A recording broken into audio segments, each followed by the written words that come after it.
नमस्कार. श्री ब्रह्मचैतन्य महाराज गोंदवलेकर प्रवचन. आज 19 जुलै. साधनाची 4 अंगे. मी जेव्हा भजन करीत असे त्यावेळेस मी आणि देव यांच्याशिवाय मला कुणीच दिसत नसे.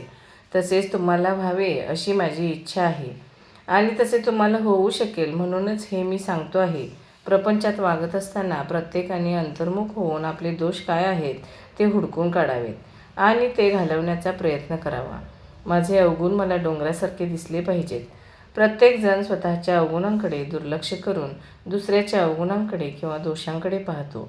त्याला स्वतःच्या डोळ्यातले मुसळ दिसत नाही, पण दुसऱ्याच्या डोळ्यातले खुसळ मुसळापेक्षा जास्त मोठे दिसते. हेच चुकते.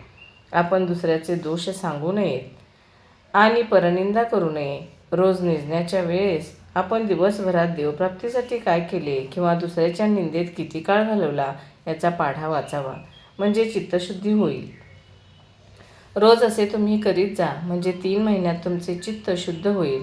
चित्त शुद्ध होण्यासाठी दुसरा उपाय म्हणजे सत्संग. सत्संग करण्यासाठी संत कुठे पाहावेत?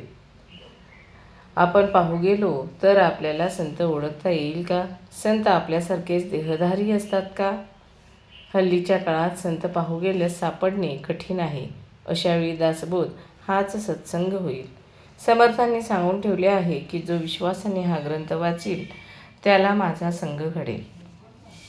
आपण संतांना देहात पाहू नये, तर जे साधन सांगतात तेच ते होत असे समजावे.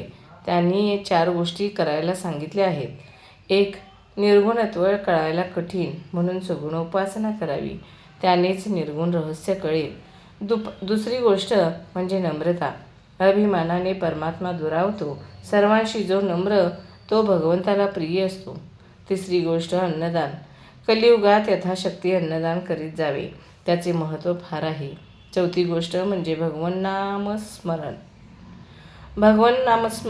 अखंड ठेवणे. परमात्मा प्राप्तीसाठी संतांनी नाम ही अजब वस्तू दिली आहे.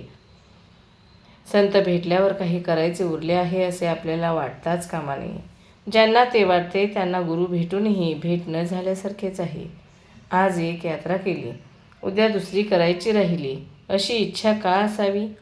गुरु एकदा भेटला की आता काही कर्तव्यच उरले नाही असे ज्याला वाटते त्यानेच गुरु भेटल्याचे सार्थक केले असे होते. गुरु आज्ञे परते, दुसरे त्याला साधनच नसते. तोच परमार्थ आणि तीच त्याची तीर्थयात्रा होते. आणखी काही करायचे आहे असे त्याच्या ध्यानीमनीही येत नाही. अत्यंत चिकाटीने संतांचा समागम करावा आणि त्यांच्या कृपेस पात्र व्हावे. धन्यवाद.